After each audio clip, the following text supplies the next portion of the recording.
Okay, You're live great. now. Beautiful. Good day from Jordan, and thank you all for joining us today and to experience a beautiful panel of vibrant speakers from all over the world. Thank you, Institute of Tourism. The topic today is Women in Tourism Facing Challenges and Creating Solutions. Today, I'm excited to present a panel of exceptional women from all over the world, sharing their experiences, exploring solutions, celebrating the incredible women driving changes in this dynamic and vibrant sector. As a woman working in tourism in the Middle East, I have firsthand experience navigating challenges in this sector, though with a lot of determination, creativity, and innovation, those challenges have now turned to solutions. Before we start today, I would like to thank those here on the webinar, as well as those listening on our other channels: Facebook, YouTube, our website, Institute of Tourism, and Instagram. Our discussion today will be about an hour, and we invite you to share some comments, but due to time, we will just keep those comments on the side. You're also welcome to ask questions via the info page on the website. Today, please meet our speakers. I will be sharing a short brief about each and every one of them. And for further details about their background, their full bio can be found on the Institute of Tourism website. Please, let's all mute our microphone. For that introduction, and thank you, Reza, for inviting me. I'm going to share the challenges and potential solutions to the connection between gender, tourism, and climate change. Are you all seeing my screen okay? Can you give me a thumbs up, Mona? Yes, perfect. Brilliant, thank you very much. So yeah, when it comes to studies about gender and tourism, there's plenty out there. And when it comes to studies about gender and climate change, there's plenty out there. Most of the studies about tourism and climate change tend to focus on carbon. But what I believe is that the link between the three of them is an unexplored nexus, which we really do need to pay attention to. And the reasons we need to pay attention to them are that women face particular challenges in the face of climate change. Climate change essentially amplifies all the pre-existing environmental issues and the gender-related inequalities. And I know that all the speakers after me are going to go into those gender-related inequalities. But I think that my point here is to focus on those that are exacerbated by climate change. The impact of disasters are not gender neutral.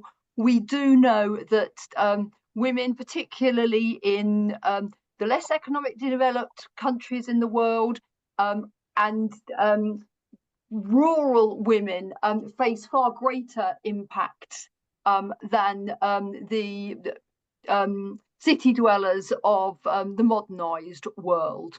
There are more women that are dependent on nature-based tourism. Many of you will know that I write about the impact, the consequences of water scarcity in destinations, and the consequences particularly for women. My recent research has shown the link between that and gender-based violence in tourism destinations. As water becomes more scarce, more women suffer the consequences. They are the water managers, they are the fetchers of the water, the collectors of the water, the managers of the water. We also know that climate induces migration, but women face much greater barriers when it comes to them migrating to urban areas and trying to get jobs in the labour force there. And we also know that climate-induced migration means that women are at risk of trafficking and this is particularly into the hospitality industry. The increase in gender-based violence doesn't only result from water scarcity, it also is shown to be amplified when women go to rescue centres following disasters. And I could talk at length about how extreme weather events disproportionately impact the health of women, but women are carers of others, as well as it impacting particularly personally on their own health for all kinds of health reasons, which I don't have time to go into. Why should the tourism industry care?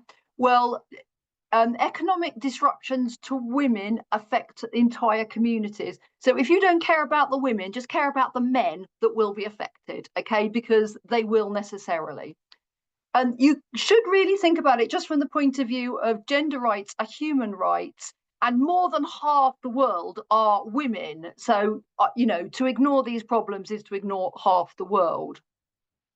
And then from a tourism perspective, tourism is a big employer of women, but women are not in the position in that employment to influence the changes that are needed. And if you do put women in those positions, what we do know is that it fosters sustainability and profits. There's plenty of evidence that when women are in leadership, there is more sustainability and greater profits. I would say that particularly in focus to climate change, that women are the early warning systems. And I will use the analogy of water. When a woman's out there collecting water, she turns the tap on, or she puts her bucket down into the well, the water flows, all right? And then she notices that the water dribbles. And then she notices a month later, it doesn't dribble anymore, it only drips.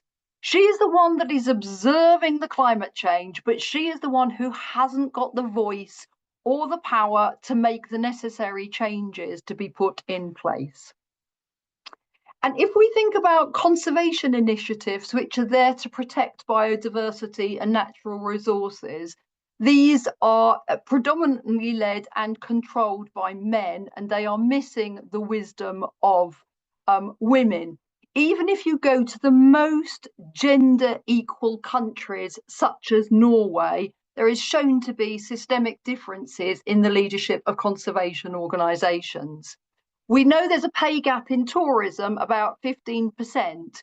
When it comes to the pay gap in conservation, it's about 30%. So that just shows you how limited the voice is. You know, that means that there's more women doing the work, but less women controlling the work, managing it, having a say about it, all right? And it's a 30% gap when it comes to conservation. Conservation is critical to our planet, but also to tourism, which is why the industry should take note of what I'm saying. So let's not just dwell on the problems, let's look at creating the solutions. The first thing is that it's very difficult to convince policymakers and power holders without data. They will all say to me, where's the evidence, Stroma, that women are more affected? And I say, there can't be any numerical evidence because you never collect the data. I can give you stories until the cows come home, but until somebody starts collecting and using the gender disaggregated data, I don't have that evidence to hand. And until we have that evidence to hand, and it's men who are in those positions, they want numbers, all right? They want data in order to better target interventions. At destinations, there are plenty of managers and leaders who could, and I would argue should, create platforms to hear women's voice and their concerns and their concerns, their insights. They have got lots of valuable wisdom. They are the one seeing the water go from flow to drip, all right? Listen to them, provide a forum to hear them, and then protect and amplify that knowledge, all right? Indigenous people hold phenomenal amounts of knowledge about conservation and biodiversity. Go out there, listen to it, and then amplify it and work on protecting it. every tourism organization in the room listening to me today can go out and organize a tour or buy a tour or go and visit a group of women who are doing great things when it comes to climate resilience. Support them. Use your economic might to show them that what they're doing, however small, is worthy, right? Build on those little projects that show resilience, that show climate care through our tourism. Tourism can support these initiatives, all right? And the other thing to do is to work with the men, because they are half the population, all right? And show them the value of integrating women's wisdom, show them the value and the benefits to the communities and to businesses of including women. So what could all the tourism people who are working in tourism in the audience today, and if you're teaching students, they're going to be the ones in the audience who should be doing it tomorrow. First of all, highlight the issues. Talk to your colleagues, tell them that you listened to this stupid woman on YouTube who was yelping on about tourism and climate change and the gendered side of it, because they won't be reading it in books. So unless you're talking about it, right? So talk to your students about it, highlight the issues. As an industry, champion women's stories and champion women's projects. Go and tell your colleagues, educate your colleagues. If you're in the industry, educate your tourists, educate the travellers, tell them about it, tell them about the brilliant things that women are doing, tell them about the stories about women being affected by climate change. Make the tourists want to care about it. Any of us can collect gender disaggregated data. You know, provide the data, share the data, put it on LinkedIn, tell us the stories, give us the numbers, the number of women affected, the number of women in little businesses, the number of women that you support, all right? Remember that as a collective, we're stronger than if we're individuals, all right? So collaborate. And target education programs to women, particularly emergency preparedness as we face many of these ongoing climate emergency disasters. And last but not least, if you're out there and you're in industry, show us, all right? And how can you show us? Well, one way would be to join the Gender Champion of the Year award. Just by applying, you're showing that you care. The more people that apply, the more we will know that this issue matters. It shouldn't be a minority issue, right? You don't have to win to show that you care. And who knows, you might be a winner of one of the Gender Champion Awards. I'm going to leave it there because I've probably had my 10 minutes. Thank you very much. Perfect, perfect. Thank you so much, Dr. Strohmacohl, and thank you so much for sharing the importance. I've had many comments about data. Data is golden, and to really bring the value of climate to the forefront in the tourism sector, especially coming from a water limited resource country as Jordan. Very, very nice. Our second speaker, let's please welcome Dr. Jessica Bird. She's an executive director of the UCF Center for the Study of Human Trafficking and Modern Slavery, bringing 25 years of hospitality industry experience. Dr. Jessica Bird, please. Thank you so much, Mona, and thank you for inviting me to this wonderful webinar. It's an honor to be here with all of these great educators and advocates. So today I'm going to talk a little bit about human trafficking in the hospitality and tourism industry and what that means to our industry. I worked in the hospitality industry for more than 25 years, restaurants, resorts and lodging, live entertainment, food and beverage. And I was unaware that trafficking was probably happening all around me. And so when I came into education, the very first few years, I looked at investigating the industry as a whole. And due to that, we happen chance fell into anti-trafficking efforts. I hosted a workshop with United Abolitionists, and at the end of the workshop, one student said, "I think I'm about to be trafficked." And that sent us down a road of really looking at, these are the future leaders of our great industry, and human trafficking is happening right now. in the hospitality and tourism industry. It's an over $236 billion industry with more than 27 million people trafficked worldwide every single year. Our college, we are 70% female students at our college. So we are literally educating the future general managers of hotels, the event industry, entertainment industry, restaurants, transportation, spa and wellness. So we have the opportunity to really move the needle in educating these students to understand, identify, and report trafficking, and then to lead their teams to do so as well.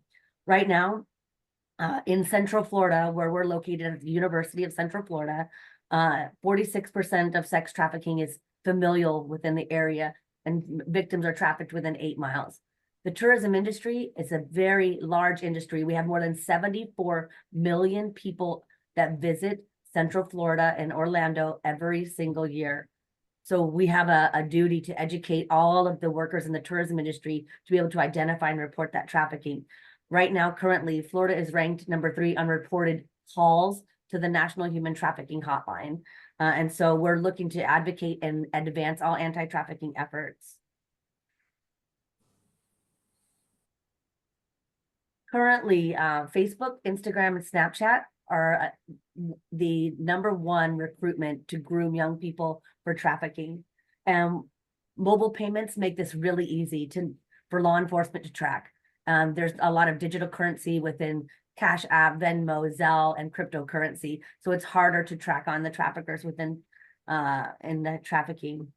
And then why is this important to the tourism industry is that 80% of victims who are recovered from sex trafficking are recovered from hotels and motels, according to the data. And so that's why it's important to talk about in the hospitality and tourism industry. So we're looking to make Florida as the national model to combat human trafficking. And so here comes the Center for the Study of Human Trafficking and Modern Slavery, of which I get the honor to lead as the executive director for the center, which means we advance all efforts for the college and the university in anti-trafficking, education, research, and community outreach. So our vision is to educate the community at large, including our students and the hospitality and tourism industry against human trafficking. What does it look like? What are the identifying factors that you can look at if you're working at the front desk in a hotel, if you're working in the housekeeping or rooms department at a hotel, if you're working at a restaurant or working in transportation, spa and wellness, all of those sectors are covered within our education. We're also a research institution, so we research human trafficking in mega events and what that looks like for event planners and meeting planners, and what it looks like for the tourism destination to be a safe destination to have your events there. And then we're leading community engagement. We host workshops and events that highlight anti-trafficking efforts within the community. Currently, since we developed human trafficking education in 2020, we've educated more than 5,700 undergraduate students to be able to identify and report trafficking in their workplace. We have one student organization that advances all anti-trafficking efforts at the student level called Knights of the Realm. And it's probably the most proud I am of all of the initiatives is having that student group that leads the anti-trafficking efforts. We've done more than 30 presentations and worked with the U.S. Department of State and global initiatives. We have a full advisory board. We actively publish and host events, and we are a community partner. So we partner with other local nonprofits to advance all anti-trafficking efforts. So this one is something I wanted to highlight for our quick talk here this morning, is we work with the U.S. Department of State and their International Visitors Leadership Program. That's hosted by World Orlando, where we invite in leaders from around the world to come here to the United States, a funded trip from the U.S. Department of State to come and see how we work together collaboratively as a system-wide approach to combat human trafficking. So far, just this year, we've had a group from Asia, Africa, and Europe, a group from Comoros and Madagascar, a group of women from Tajikistan, and then Near East and North Africa. But this is just a small glance. Over the last 6 years, we've invited in more than 10 different groups from all over the globe. So if you're interested in learning more about this, please visit the International Visitors Leadership Program through the U.S. Department of State and World Orlando. And you can come and visit, and they always bring the delegates to our college so that we can speak with them about our efforts in anti-trafficking. We are also a research institution, so if anybody wants to learn about research, because as to what Dr. Stroma said, we need data to combat pressing issues, and guess what we do? So we've published numerous articles and books and chapters. This was the curriculum that we wrote to raise awareness, understand what trafficking looks like specific to hospitality and tourism industry, and then to be an anti-trafficking leader.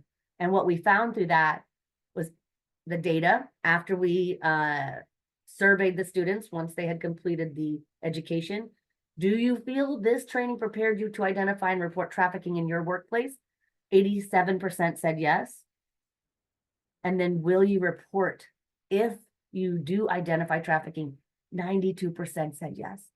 That's where this is really important. This is where data is important, that creating education and training within the hospitality and tourism industry specific to females to protect them from being trafficked and being put into a trafficking situation. This is key to education, is the #1 deterrent of anti-trafficking efforts. And so who does that on the boots on the ground here? And I highly recommend this in your community. Engage in the young people in your community. They are passionate, they are creative, they are innovative, and they want to help. So we have our Knights of the Round student organization that advances all anti-trafficking efforts. We have their executive board as well as their members. So it's a 10-student group that advances efforts. The last thing I'll say is we have a full annual report on our website. You can scan it here. I'll also send the slides to Reza so that they can have them for the future. And I want to thank you for listening to me today. Anybody wants to partner with the center in doing research, education, community outreach, or just have some questions, please feel free to reach out. Thank you so much. Thank you so very much, Dr. Jessica Bird. Very important topic. In fact, friends of mine in the airline industry, very similar to you in the hospitality, are constantly training pilots and stewardesses and airline personnel on the ground. This is a massive, huge problem. Once again, I want to share with the audience that more information on the speakers is available on the Institute of Tourism website for further information. Thank you so much. I do want to shout out in our audience, I wanted to say a very special hello to our former UN WTO Secretary General, Dr. Talib Rifai. He is Jordanian, he is a friend, he lives down the street, and really a pillar in the tourism sector. So just a hello, and thank you so much for joining this beautiful webinar. So third up, we have Dr. Murusia Ram Idikal, a prominent businesswoman in academia. She is the CEO of Rabini Tour, a leading Umrah company in Indonesia since 2010. She holds a PhD and lectures at Telkom University. Dr. Murusia, please, the floor is yours. Thank you so much, Mona. Thank you for inviting me to join to this very interesting topic and webinar. I will share my presentation.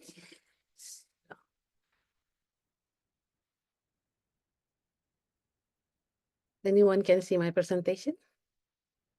Yes, we can, Doctor. Yes, thank you so much. Actually, I'd just like to introduce myself. I'm a chair of IWAPI. IWAPI is the Indonesian Businesswoman Association. I'm the chair of the West Java chapter. My members is about 3,600 of female micro entrepreneur. Most of them in the micro and small entrepreneur in Indonesia. IWAPI is one of the oldest businesswoman Association. We have member 41,000 member all over Indonesia. And I'm also as a vice president of ASITA. ASITA is the Indonesian Tour and Travel Agency Association. In my role as a women's in the tourism organization, and have been working in the industry for more than 25 years. So I would like to share to you about the exploring the role of women in Indonesia rural tourism. Indonesia, we have 37 provinces currently, and we have more than 83,000 villages all over Indonesia. And now we're developing the rural tourism. 5% of from 83,000 villages in Indonesia has developed their village as a tourism destinations, and we agree that women represents 46% of job in the tourism sector worldwide, and also they're supporting tourism sector through maintaining culture and tourism development. However, their role actually only concentrated in low skill and low paid area, and we can see their role dominant in homestay service, food and beverage service, making souvenirs, opening stall, hawking trade, cooking or cleaning public places in many destinations. The key challenge faced by women in Indonesia rural tourism, first is the access to resources. The limited access to financial resources and capital for them to starting or expanding tourism-related business. Most of women in the village, they only have the ordinary roles as a woman who's taking care of their children as well as their family. But due to the limited culture as well, not allow them to go out from their home and have any activities in tourism particularly. And also in most developing country like Indonesia, we have very strong gender inequality, where the cultural norms and traditional gender roles significantly impact their participation in tourism, particularly in decision making about what they have or what they should develop in their village. Many of women struggle to be recognized as equal in decision making process within their community. And the third challenge is the training and skill gaps. Lack of access to training and education program hinders women's ability to develop necessary skill. This gap further limit their potential contribution to the tourism industry.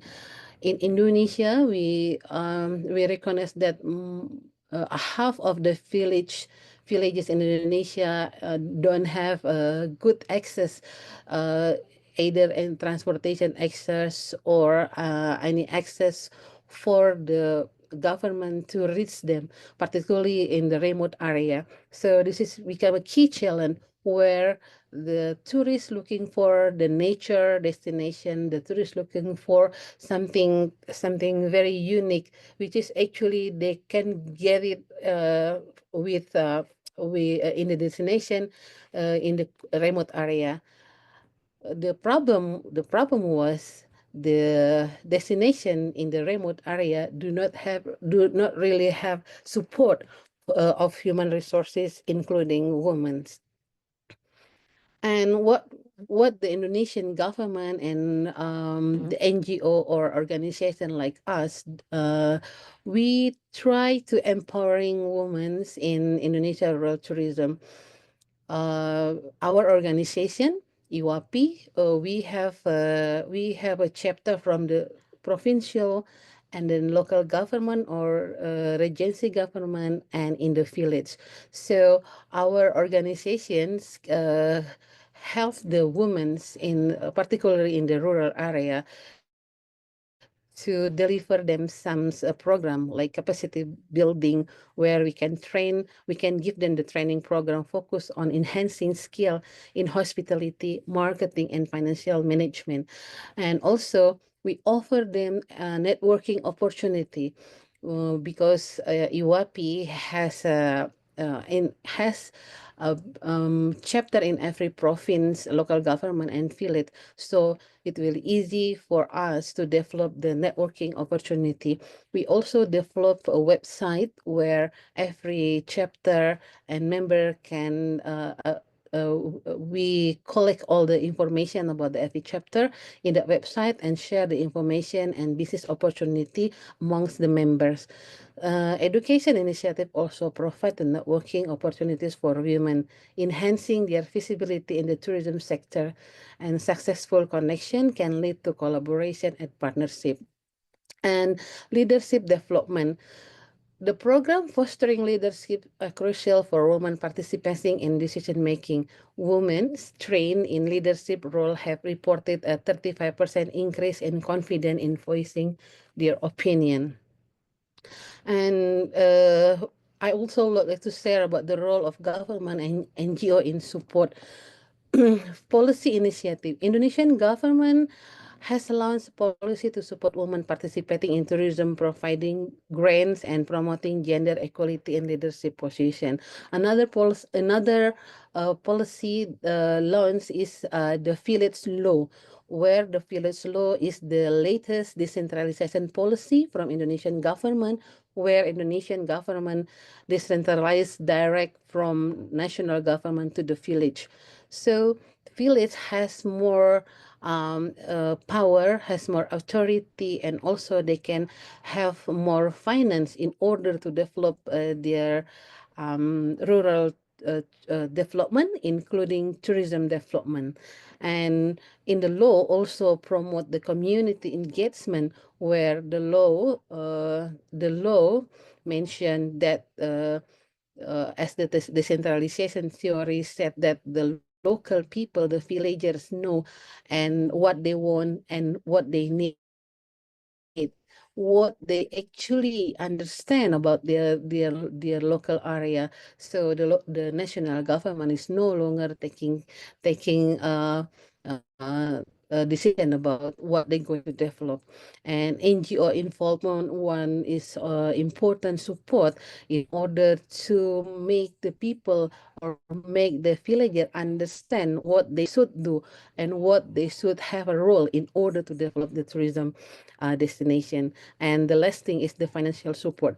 We are working with the National Bank in order to give them a capital to develop their, or whether they want to start their business, and then also the capital with a very low interest in order to support them to start their business. And also we done the innovative strategies for overcoming challenge like collaborative venture with other resources. And also we for the last 2 years, we try to enhance their capacity in digital. I mean that we know that the internet now have a very good connection in all over Indonesia, including in some remote area. And then we try to shift their thinking, the way how they play with the phone as a communication, but they use the mobile phone as their tool to market their product or their destination.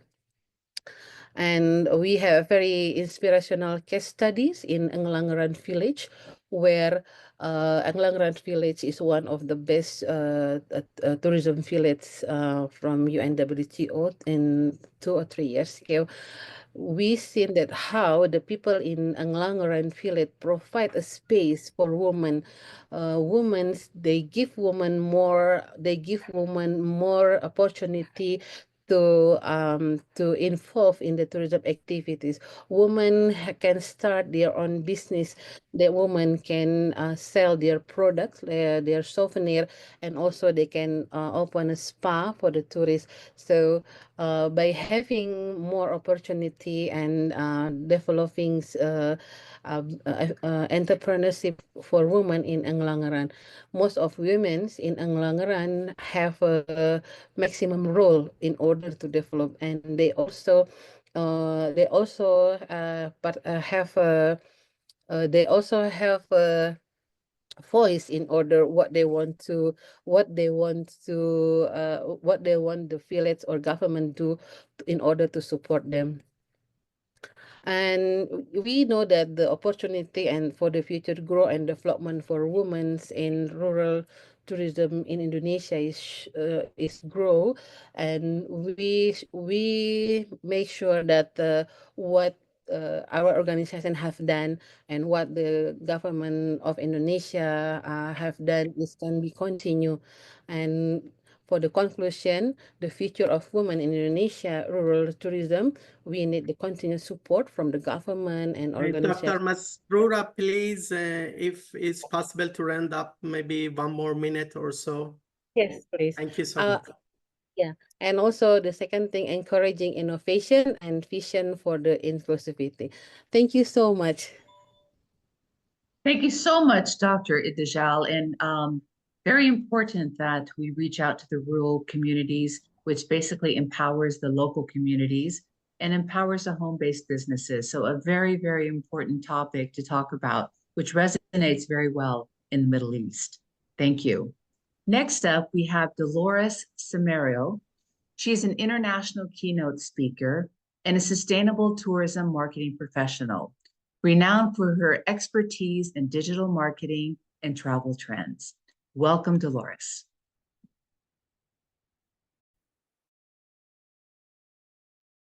Welcome, everyone, and thank you so much for joining today. I am pleased to be invited to this gathering, and I love the presentation so far. I do not work with any institute directly, and I don't represent a governative association or organizations. I'm a keynote speaker on the topic of sustainable tourism marketing, and particularly on the topic of innovation, resilience, and sustainability. Today, I'm here to give you an overview of women in travel, their positions, their roles, their challenges, and the potential solutions that we can all create together. You can scan the QR code on the screen if you want to be in touch with me, and foster this discussion around the future of women in travel. We also make good use of the chat today with a question that I'd like to ask everyone. First of all, our values determine everything we do in work, in life, in our communities, on the workplace. And I'd like to invite everyone here on this Zoom webinar to write me your top 3 values, really the values you stand up for, the values that really define your personality, what you believe in, what you stand for, and the values that you're teaching your kids, perhaps, if you're here with representing your family. The reason why I'm asking, I would like really to see what really drives you. What are the values that you put forward? Because these are the things we put in the work that we do, especially in tourism, the industry of people for people.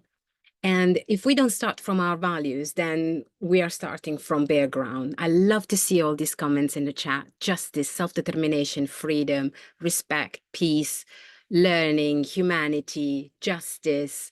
And it's always nice to see how much aligned we are in this conversation when we recognize that our values are perhaps the same values that are shared across the room today.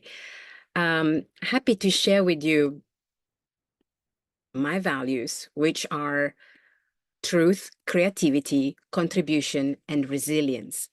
And I invite every one of you after this webinar to take a moment and write down what are, especially at this time of the year, where we are at the end of the year, we're looking at the future, we're looking at the next year, good prepositions.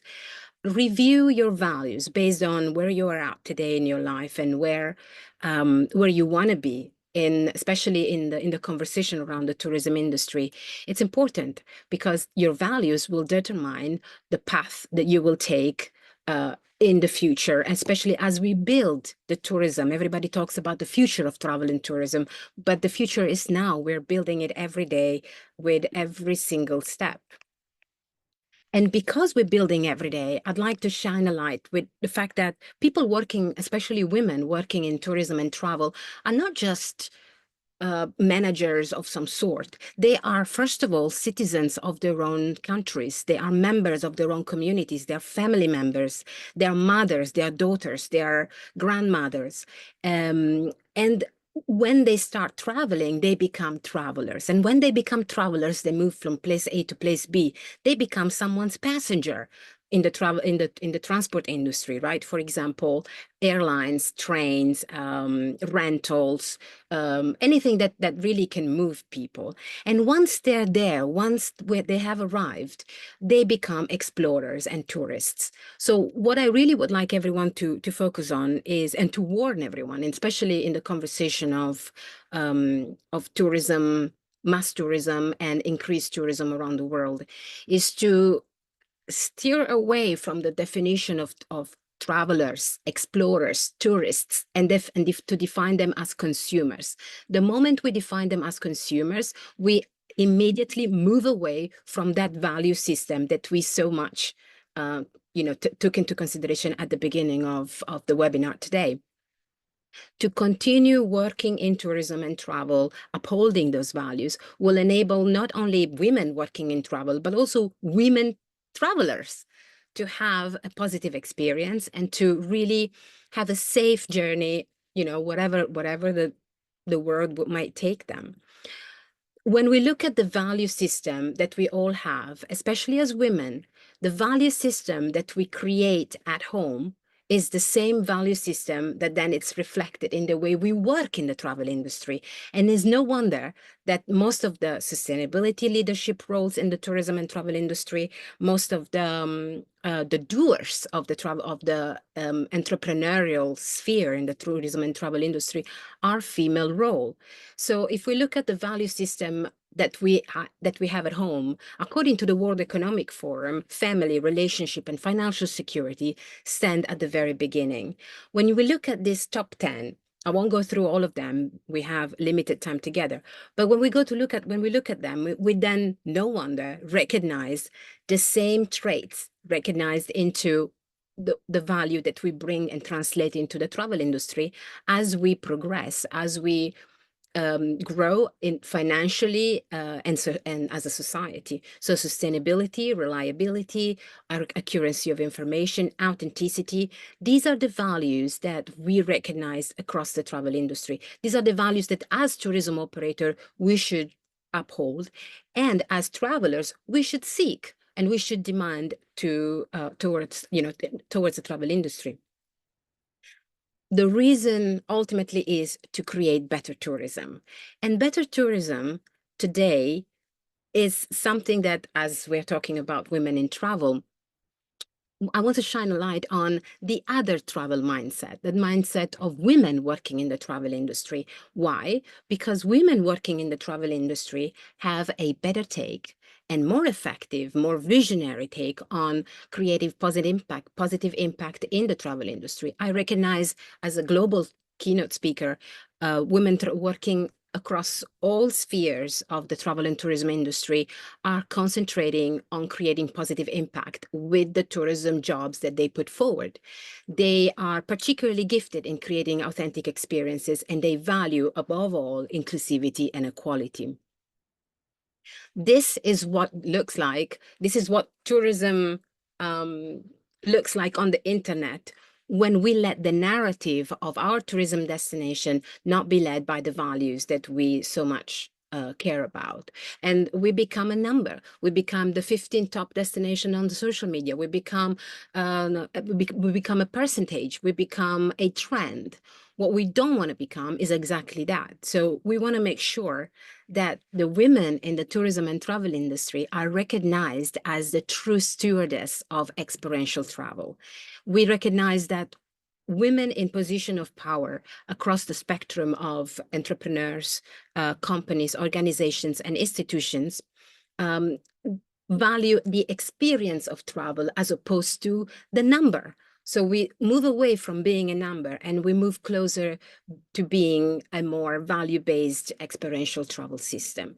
These are the most common experiential travel examples that we know of. But I would like everyone to sort of zoom out from the most typical one, like wellness, exploration, relaxation, and instead look at from a bigger lens at many more type of experiential travels. And if you dig a little deeper, you will recognize a woman behind each one of them, or a big name that really stands and represent, for example, extreme travel or foodies or volunteering. And these type of experiential travels are now taking they're taking a predominant place, they're taking center stage across the tourism industry. I know we're conscious of the time, but I'd like to share with you a quote that really, really resonates with me and is impacted the way I work and the way I will be working moving forward. When we change the way we look at things, the way things look change. And it's just as simple as that. And I'm not there to share percentage and trends and statistics about how many women work in travel versus men. We are all working towards the same goal.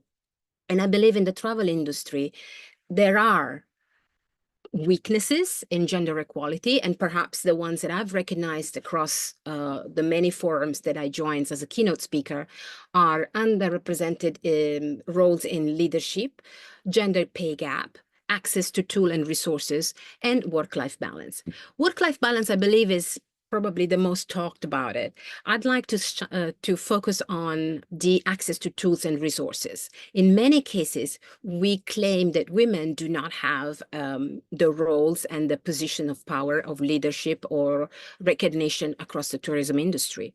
But do we empower them? Do we give them the right tools to actually don't be set to failure? So instead of putting a woman as a CEO and then go out and claim, oh, we have a new CEO and is a woman and we're doing our bit for gender equality, is that woman really equipped to perform rather than just representing a bias? So this is really my point on shining a light on the situations that I come across in my work. In fact, I often interview women in travel across the podcast that I host, Truth Behind Travel podcast.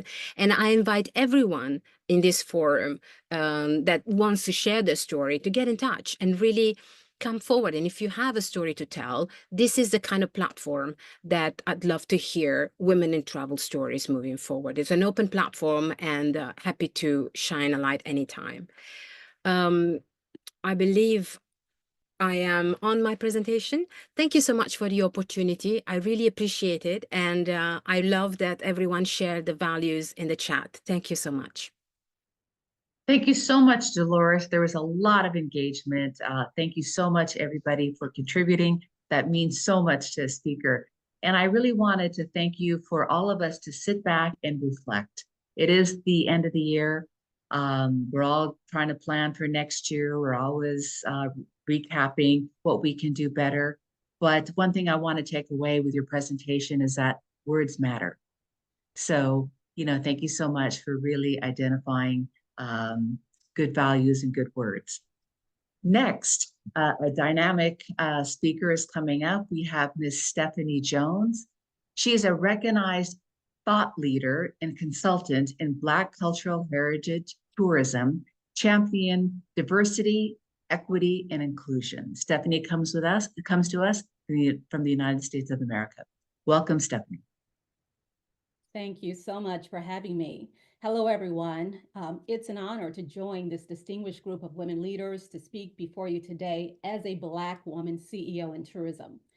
As someone who has had the privilege and the challenge of navigating the global travel and tourism industry with a vision of making it more diverse, equitable, and inclusive.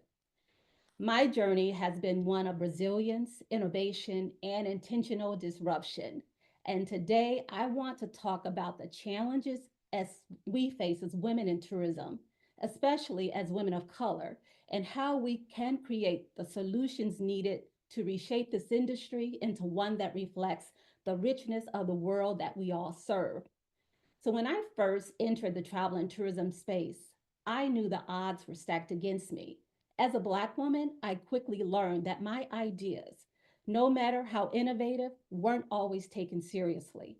My efforts to level the playing field for small Black-owned businesses were often met with skepticism or outright resistance in an industry that has long been dominated by white male leaders and voices. In many rooms, I was the only woman of color, and in some, the only woman.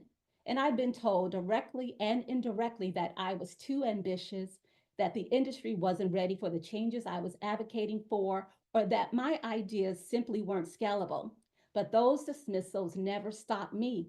If anything, they fueled my determination and passion for this work. Now, I've had to learn, often the hard way, how to create a seat at the table when one wasn't offered to me.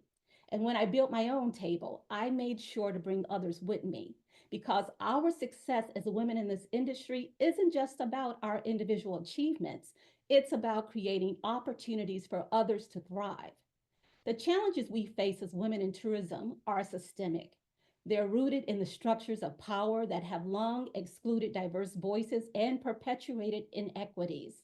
And for many women, especially women of color, the barriers to entry in tourism are immense.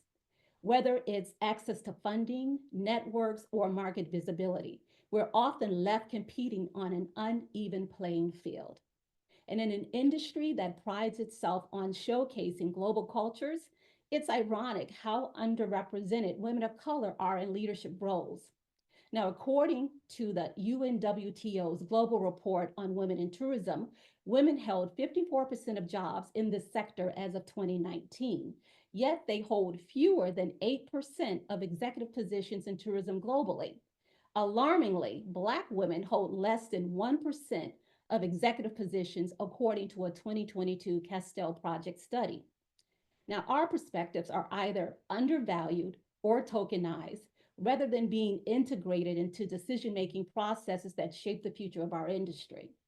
Often, our expertise is questioned, our innovations dismissed, and our contributions overlooked. These experiences aren't unique to me. They're a shared reality for many women trying to break through the glass ceilings and closed doors of this industry. But despite these challenges, we persist, we innovate, we disrupt. Now, disruption isn't just a buzzword. It's a necessity for creating the kind of transformational change our industry needs. And as women leaders in tourism, we must embrace our roles as disruptors, not disruptors in the sense of tearing things down for the sake of it, but disruptors in the sense of building something better, something that reflects the values of diversity, equity, and inclusion. Now, I've seen firsthand how powerful it is when women come together to create solutions, from mentoring young entrepreneurs to building alliances across industries. We have the capacity to lead in ways that redefine the status quo. And the truth is, our communities, our industry, and our world need us to lead. So how do we create solutions that are sustainable, scalable, and profitable? How do we ensure that the tourism industry becomes a space where everyone can thrive? So here are 3 strategies that have guided my own work. Number 1, we must build ecosystems, not silos. We can't afford to work in isolation. To create real change, we need to build ecosystems that connect small businesses, community leaders, and global stakeholders. Now, this means creating platforms where underrepresented entrepreneurs can access the resources, mentorship, and partnerships that they need to succeed. In my work, I focus on bridging the gap between Black-owned businesses and global tourism markets, ensuring that they have the tools to compete and thrive. Number 2, we must invest in innovation and sustainability. Innovation isn't just about technology. It's about reimagining how we do business. And as women leaders, we're uniquely positioned to bring fresh perspectives to the industry, whether it's through community-based tourism models, eco-conscious travel initiatives, or culturally authentic experiences. We can lead the way in creating sustainable solutions that benefit everyone, not just a privileged few. Number 3, we must advocate for policy and systemic change. Individual efforts are important, but they're not enough. We need to advocate for policies that promote equity and inclusion across the tourism industry. This includes pushing for diversity in leadership, equitable access to funding, and accountability measures that ensure our industry reflects the world it serves. The work we're doing isn't just about transforming the tourism industry, it's about transforming lives. When we create opportunities for small businesses, we empower families.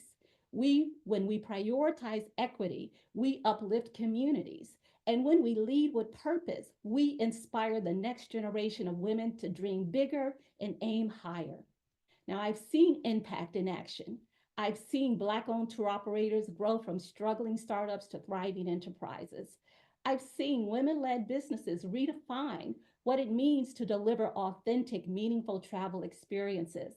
And I've seen marginalized communities that were once overlooked become destinations of choice, thanks to the work of women who dared to disrupt. So my message to you today is simply, be the disruptor, be the innovator, be the leader who refuses to accept the status quo. Our industry is at a crossroads, and the decisions we make today will shape its future.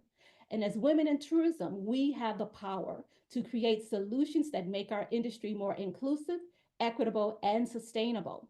But it requires courage, it requires collaboration, and it requires a commitment to lifting as we climb. I'll leave you with this thought.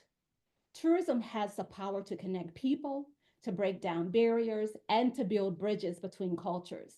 But for it to truly live up to its potential, it must reflect the diversity of the world we live in. As women leaders, we have a responsibility to ensure that that happens. Let's be bold, let's be visionary, let's create an industry that celebrates our voices, values our contributions, and ensures that no one is left behind. Thank you so much for having me. Thank you so much, Stephanie. That was so inspiring. And thank you for sharing your story.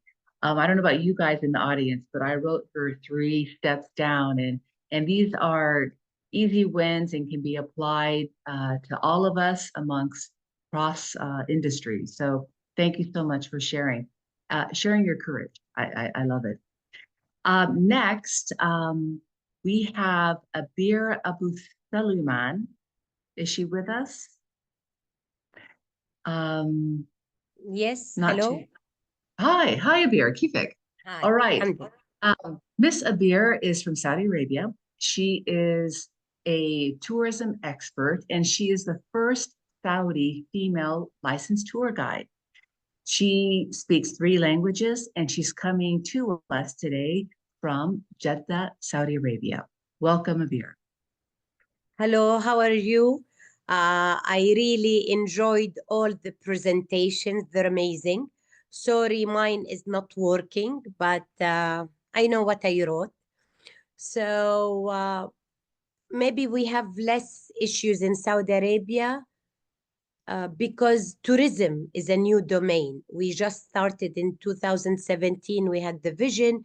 We opened the door. We told the world, welcome to Saudi Arabia. So maybe this is something that is an indicator why we have less issues. I believe that each woman, whether in tourism or not in tourism, has a story to tell. So what if she is in tourism? She has more stories to tell. I like to call women the backbone of societies, of communities, of families. So whether we work in tourism or in other domain, women are always the backbone of anything in the world. So we are a very important element. In Saudi Arabia, maybe as I told you, we're lucky it's a new domain. So we don't have the problem of equality in payment. We are paid as men. Also, there is not less quota. This is not only on tourism. I used to be in the Ministry of Education. We have the same wages as men. So this has never been an issue. But for example, men started in tourism before women. When I started in 2011 as the first Saudi female tour guide, it was not a welcomed domain, not because of traditions or religion, because no one did it. So someone had to start. I'm very honored to be the person who started this. Even when I train now boys and girls, I don't like this segregation that this is something for men or women. Women can do everything. Again, maybe women can tolerate more than men in many cases. Women, they always have the power of innovation, of creation, of sustainability in work. We have this way of thinking to find solutions, not to think about problems. And this is what I loved about all these beautiful ladies with their presentations. Yes, we have to find problems. Maybe I cannot show the only problem might that we have less women in leadership. But for example, our minister is a male, the vice minister is a female. So ladies have reached a very high rank in tourism, but we don't have lots of DMCs, female owners. So I would like to see more leaders in this domain. By law, women have to be hired everywhere. This is part of our new beautiful Vision 2030, where we have to participate in order to reach it. So this is really something nice. One of the barriers would be with not the tourist guides, because tourist guides now are more from the new generations. They speak 2-3 languages. A problem would be with the artisan, the handcrafts ladies who are elderly and might not have the language. So this might be one of the problems that we're facing, not anymore with the new generation. So this is really nice. Also, we have this women empowerment issue. This is in the whole world. It's not Saudi Arabia, not East, not West, North, or South. So I don't think the problem would be government or ministry. The problem is the ladies. I used to have a very good job. I used to be an inspector in the Ministry of Education. I decided to leave all this to start something new. And I was not younger at that time also. So not to start at a young age, to leave a secure job. My mother said, you will walk in the streets. This is how she used to describe my job. So people have to be strong. Women have to be strong. Sometimes because women are responsible of their families, there are barriers. They can't leave their families and just move from one city to another. So the responsibility of being a mother, this is a barrier, but I again, this must be done on a family level. We're not talking on a country level, because I know some of the families, they will exchange the role where the husband will take care of the kids and the mother can go. So I might not have a case study like my colleagues, but I loved all what they presented. I like to present my country as a new in tourism, but we are really fast learners. We learned from the experience from others where they started. We did not start from scratch. We were very blessed. Myself, I had the opportunity to be trained by the WFTGA. This was one of the best training I ever had. So we have the chance to learn from the best. So I believe we're going there and won't have a problem, but we will focus on the solutions and bring ladies always in the first leader's role. Thank you. Thank you so much, Abir. So inspiring, so enlightening. Saudi Arabia is such a new country to most of us here in the audience. I have been to Saudi. I love the transformation. I'd love to see women in the marketplace, working in hotels, working in restaurants, breaking the barriers. And I've heard a lot about you through the years in travel. So it's an honor to meet you. And Thank you. for The those, honor.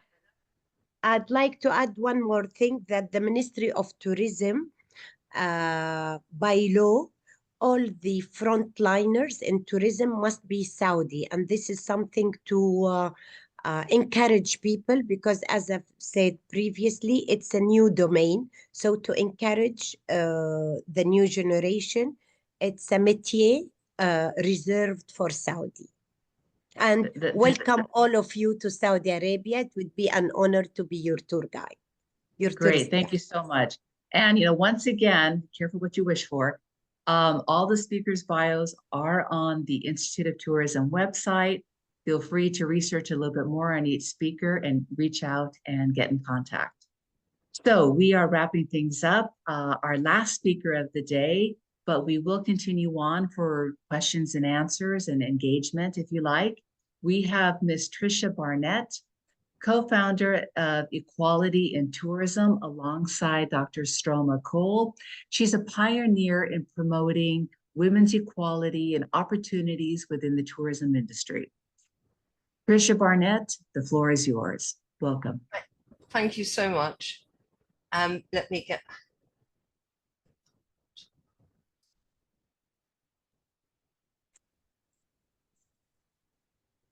You can see that, I hope.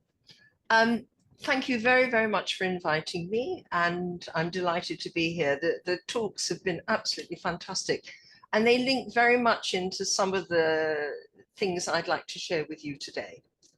What I'm going to do in my presentation is actually give you a case study. So we've been talking in broad overall terms about the issues and concerns, the challenges and the creation solutions for women. But I set about actually doing it in the field, shall we say, on the ground.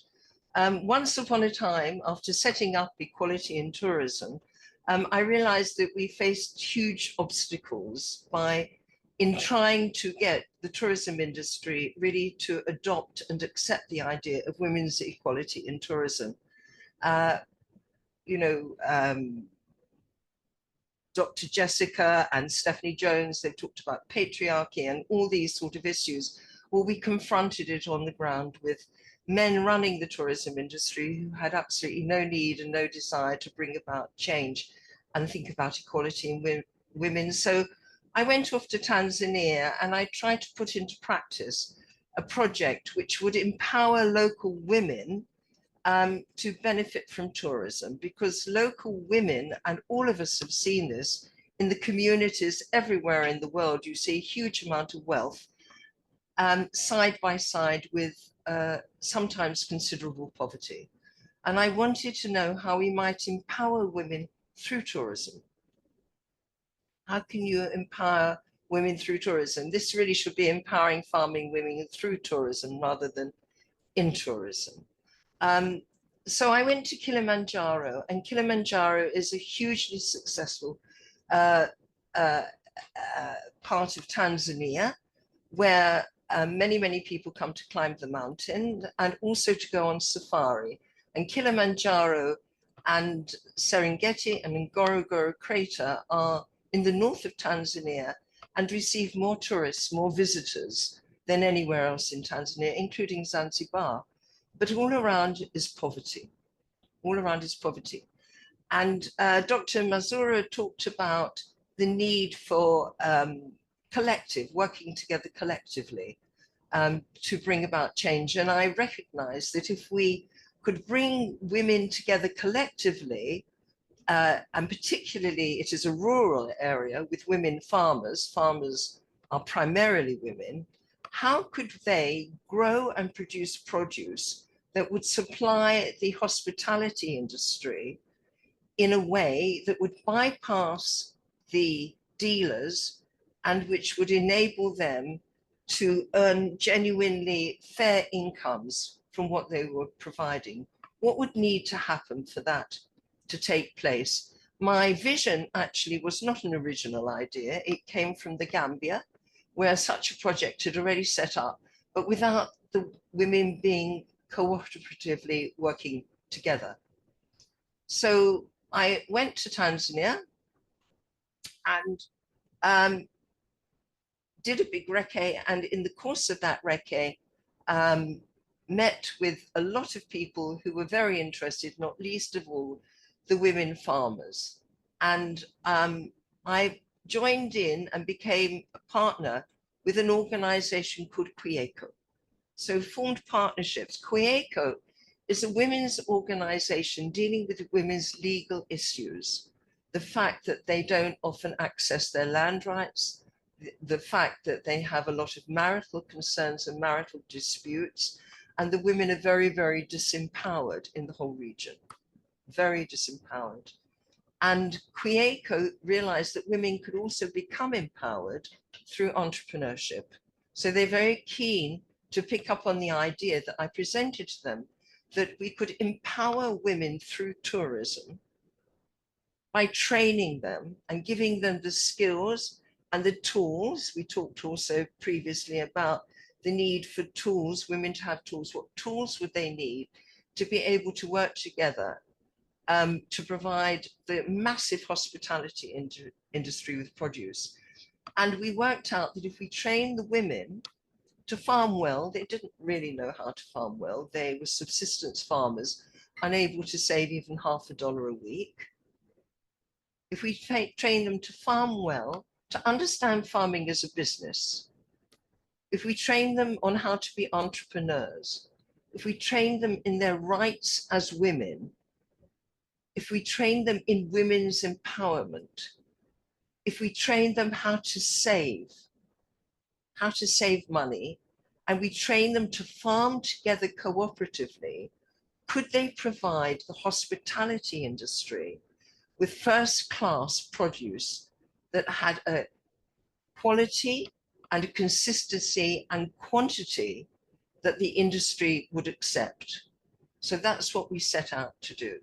We had no money. I had to think of any money that we raised as really an investment. What would they happen if they'd have gone to the bank and they'd asked the bank for a loan? The bank would have said no. We're talking about 30 subsistence farmers living in a village near Kilimanjaro, in Kilimanjaro, near the main town. The banks would have said no. So any money I raised, I saw as the investment in this project, which was not to be a development project. This was going to be a project which was going to be a social enterprise and create profit and pay for the workers as well as pay for the women themselves. So we actually did a business plan, a full-blooded business plan, and realized that in 3 years, we would begin to make profit. And the objective of this was always a pilot. What could we learn and how could we share the learning? Who could we share the learning with? Africa and Asia are full of women farmers living in poverty by tourism hotspots. What could we learn from this to share? So we began with 30 women. We now have 150. We began with 30 women in one village 6 years ago. And we trained the women all these things that I just explained, but we also trained the hotels. We had training for the hotel managers in the value of backward linkages into the community and how it would benefit them in every which way. And that's what we set out to do. Stroma actually came to do the training. I'm not a trainer. The project was massively important to the women in their lives and their families. Everything we know about the burden that women carry is absolutely invisible in the day-to-day life of these women and the dependence that they need. So 6 years ago, we started doing this, and we provided the initial seeds, and we had a wonderful training farm that helped to train the women. And slowly, slowly, we built up, and the women started to buy the produce. And at the same time, we had to do the marketing to the hotels. And this was going hand in hand extremely well. The project grew, the hotels brought the produce, the tourists were eating the produce. And then, of course, exactly as Stroma has raised, climate change came. Climate change came and destroyed 3 crops, with drought, where there is normally floods, and floods where there is normally drought, as Kilimanjaro dries up. Climate change is very, very, very powerful. So then how did we combat that? We decided we had to raise money to buy huge, massive industrial-sized greenhouses with drip irrigation and tanks. And that we've now done in the 2 villages, one on the west side of the mountain and one on the flat bottom of the mountain, each of them providing different sorts of produce. And then when we got on our feet again and the women started to manage the farm, the greenhouses, along came, as we know, the COVID pandemic and closed all the hotels. Yeah, I won't go into the detail of the whole thing. I'm very happy to share that with anybody at any stage, but along came climate change. So then we had all this wonderful produce growing, masses of produce. We now had 4 villages involved, each village with 30 women, all of them trained in this way. And so we started to create farm boxes. We had a shop in town and we created farm boxes. So, which is pretty amazing, really. This is a picture of the shop, the women in the shop.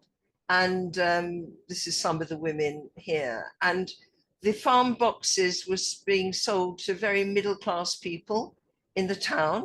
And each Saturday, they would pre-order. The WhatsApp groups and the Facebook groups explained and told all the prices of the vegetables. The sacks would be pre-prepared and everything would sell out by the end of the day. It was quite amazing. So it kept us going. Now we're back again. And now we're back again to develop even the next stage. We're about to invite tourists to join us in villages, to meet the women, to learn their stories. Because why? What has happened in the stories?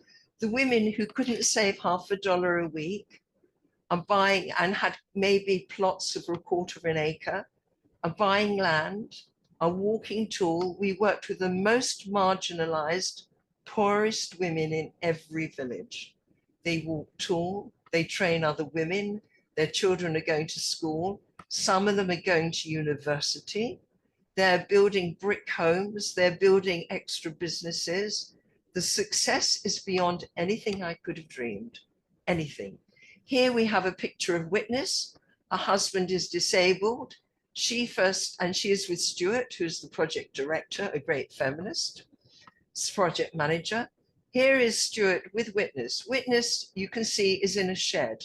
This shed is actually the television shed for the village, where she has solar television and a satellite, and the villagers would come. With the money that she got from that, because we train them to be entrepreneurs, she's bought more land, built a really, really good chicken house, and has now finished building her own brick home. She lived in a wooden shack with her disabled husband, who is now a partner with her in this growing business. And she still provides us with vegetables. Here's a woman who's growing her cows, as you can see. So that is the outcome and the result of the project, which I'd like to share. Here are the women. You'll be able to visit them soon in their new cultural building, where they're now training them, and local people are training them to receive visitors, tell their stories, and share the benefits of this as widely as possible. Thank you very much. So inspiring. Thank you so much, Tricia. Thank you for sharing. And a case study is very important for us to learn from and to realize a lot of this was soft skill development to the women in the villages, the legal literacy, the business literacy, to be great advocates. So very important, and I wish you all the best on your endeavor. So We have wrapped it up with our speakers. I hope everybody enjoyed it. Thank you so much for all the beautiful comments in the chat box. Once again, further bios, contact information is available on the Institute of Tourism website. The recording will be available tomorrow of this panel discussion, which was so vibrant and so educational for all of us. That would be available once again tomorrow on the website. And as we have a few minutes, probably about 5-10 minutes, if there's any questions for one of our panelists who are still with us, we could take it in the chat box and I can direct it to the speaker. Any brave souls out there?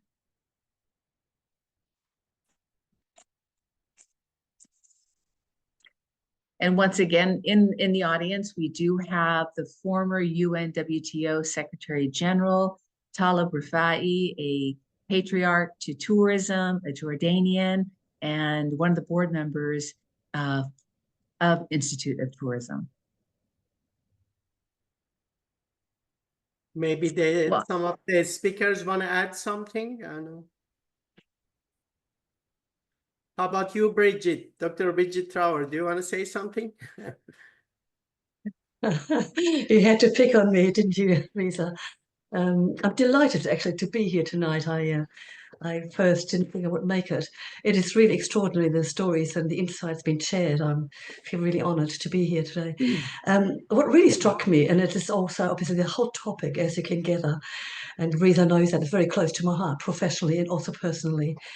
I think Dr. Arifa also knows I'm very into the notion of systemic patriarchy, and that actually tourism is very much parcel of society. It is a microcosm of society. And when we talk about tourism per se, we sometimes segregate it from society.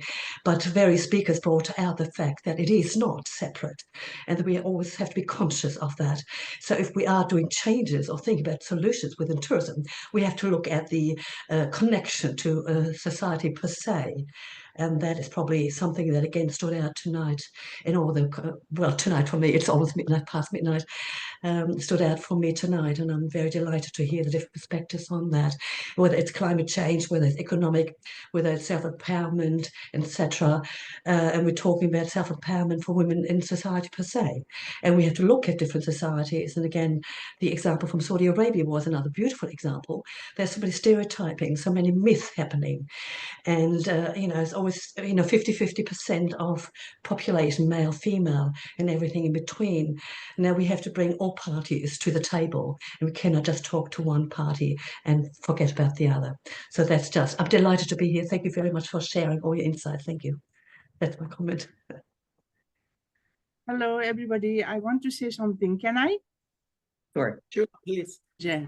My name is Lucky. I'm from Nepal, and I'm running a Three Sister Adventure Trekking company since 30 years.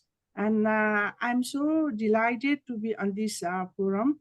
And I got chance to hear from all the great presenters and their insightful thoughts and this for the gender in the gender in tourism.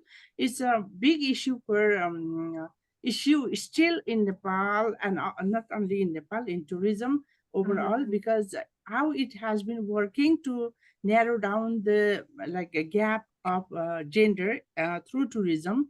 It is really remarkable. And also because of the climate change nowadays, some of the profession in tourism is getting really threatened. We are working in the mountain tourism, and this is really getting threat. And I'm really appreciate that Stroma was saying that we should visit to the places how women they are facing different challenges and in their area, So if the people they can, if the women they can come and they do some kind of program to inspire other women as well, and also the people, those who are working in this area and facing different kind of challenges, it would be a great support to everybody. I think like in the developing countries, there are so many issues, culture and other so many things are there. So it will be a great thing. So I would really like to thanks to everybody who have been presented and to inspire everybody. Thank you so much. Thank you, Ms. Lucky. I know your association, Three Sisters, you're doing a great job. I know you well, and I know that you have been working very hard. The issues in Nepal, I know the situation quite well, and keep up the good job. I know you're really doing very well. Thank you so much. Thank you. Namaste. Namaste. Yeah. Thank you all. I mean, according to the comments in the chat, I think we're coming to an end. It's 4:30 in Jordan, 90 minutes. Once again, more information on the website, more bios. Reach out if there's a speaker that really impact you on LinkedIn, on the website. I'm sure that they'll be very happy to accommodate your questions. Thank you again. We're wrapping up the last panel discussion of the year. Stay tuned for a dynamic session coming up in the calendar year of 2025. And I wish everybody a blessed, beautiful holiday. And don't forget, tomorrow, the recording of the session will be available on the website. Thank you. And thank you so much, Mona, for the wonderful moderating. You have done an amazing job. Thank you so much, all the viewers and our wonderful speakers from around the world. From US, 7 a.m. waking up, that's not an easy thing. And very happy to see there were no man speakers. So that was the good things. Thank you all. Thank you all. Thank you so much. Thank you. Thank you. Thank you, everybody. Thank you, doctor. Thank you. Thank you and bye. Bye. And come Merry to Christmas. Washington, D.C. Merry Christmas, and I wish you a good New Year. Thank you so much. Goodbye. Thank you, everybody, for being here.